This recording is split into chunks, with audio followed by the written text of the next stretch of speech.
গণতান্ত্রিক শক্তির ক্ষমতায় আসা ঠেকাতে ষড়যন্ত্র করছে খোদ সরকারের ভেতরে থাকা একটি মহল, এমন অভিযোগ বিএনপি মহাসচিব মির্জা ফখরুল ইসলাম আলমগীরের। বুধবার এক অনুষ্ঠানে তিনি বলেন, গণঅভ্যুত্থানের পর যদি কেউ মনে করে জিতে গেছি তবে বড় ভুল হবে। কয়েকটি রাজনৈতিক মহল নির্বাচন বানচাল করতে সুপরিকল্পিতভাবে নিত্য নতুন দাবি তুলছে বলেও মন্তব্য করেন বিএনপির মহাসচিব। শফিকুল হকের রিপোর্টে বিস্তারিত। ফেব্রুয়ারিতে নির্বাচন অনুষ্ঠানের ঘোষণার মধ্য দিয়ে আবহ তৈরি হয়েছে ভোটযুদ্ধের। তবে সংস্কার আর পিআর পদ্ধতি সহ বেশ কিছু দাবি নতুন করে সামনে আসায় ষড়যন্ত্র দেখছে বেশিরভাগ রাজনৈতিক দল। লিলি বিউটি সোপ, যার অ্যান্টি এজিং গুণ তারুণ্য ধরে রেখে ত্বকে করে উজ্জ্বল, তারুণ্যময় উজ্জ্বল ত্বকের জন্য। রিমার্ক। এমন সমস্ত প্রশ্ন এমন জায়গা থেকে উত্থাপন করা হচ্ছে যেগুলোর মীমাংসা করতে আগামী 5 বছর 10 বছর 20 বছর লেগে যেতে পারে। জাতীয় প্রেস ক্লাবে এই আলোচনায় যোগ দিয়ে বিএনপি মহাসচিব মির্জা ফখরুল ইসলাম আলমগীর বললেন, পরিস্থিতি ঘোলাটে করতেই পিআর পদ্ধতি নিয়ে হুমকি দিচ্ছে কোনো রাজনৈতিক দল।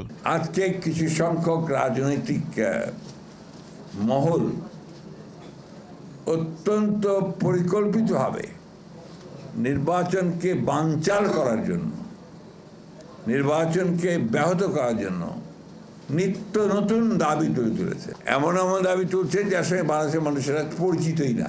এগুলো নিয়ে তারা হুমকি দিচ্ছেন, কথা বলছেন এবং অত্যন্ত জোরে সোরে হুমকি দিচ্ছেন।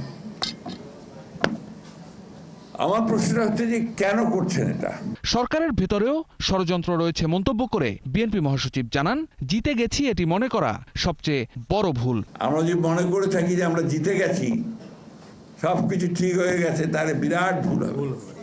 সরকারের ভেতরে একটা মহল, তারা অত্যন্ত সচেতনভাবে চেষ্টা করছে যে এই যারা গণতন্ত্রের পক্ষের শক্তি তারা যেন আসতে না পারে।